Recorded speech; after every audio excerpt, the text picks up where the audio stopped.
بسم الله الرحمن الرحیم. ملائکه فرشتي نن سبق کې څه دي؟ د فرشتو متعلق په سبق وایي چې فرشتي څوک دي. صحیح ده؟ نو وړاندې سوال دی د موسره فرشتي څوک دي؟ فرشتي څوک دي؟ مونږ په ایمان راوړی چې و ملائکته، نو د ملائکه او فرشتي څوک دي؟ جواب: فرشتي د خدای تعالی یو مخلوق دی. فرشتي څوک دي؟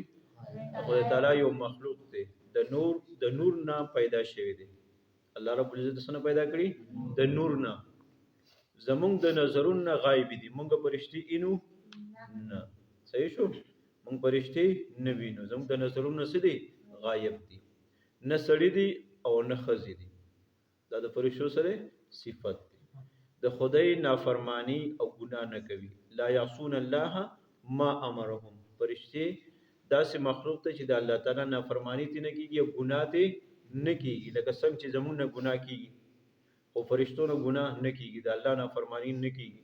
ځکه هر ټیم هغوی د الله رب العزت په څه کې وي؟ عبادت کې مصروف وي. څوک په سجده کې، څوک په قیام کې، څوک په رکوع کې، څوک په تسبیحاتو کې مصروف وي.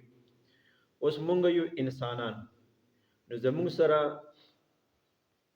شهوات دي، او شهوات چې کم دی یعنی زړه چې څه غواړي یره مونږ وکړي، نو هغې د وجې نه ګناه کې مونږ څه کېږو؟ مبتلا کېږو.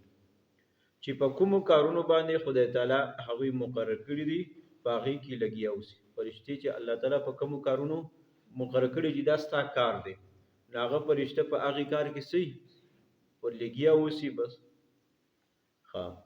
سوال نمبر 2 دی: فرشتې څومره دي؟ فرشتې څومره دي؟ جواب: د فرشتو شمار د خدای تعالی نه سوا هیڅ چاته معلومه نه دی چې څومره دي. صحیح ده؟ اوس دومره دی چې الله د عرش نه چاپیره چې څومره یو پیره چې چا چکر لګولې دویم ځلې نمبر نه راغلی. د الله عبادت کې یو پیره چکر لګولې نو دویم ځلې نمبر اوس د هغې تعداد خو به صرف یو الله ته معلومي. مونږ ته معلومه ده چې فرشتې ډېرې دي. مونږ ته صرف دومره علم دی چې فرشتې دي ډېرې دي، او په هغې کې 4 فرشتې مقربې او مشهورې دي. څو پکې مشهورې دي؟ 4. صحیح ده؟ انشاءالله سبا نو فرشتو شمار د الله نه سوا چاته معلومه نه دی.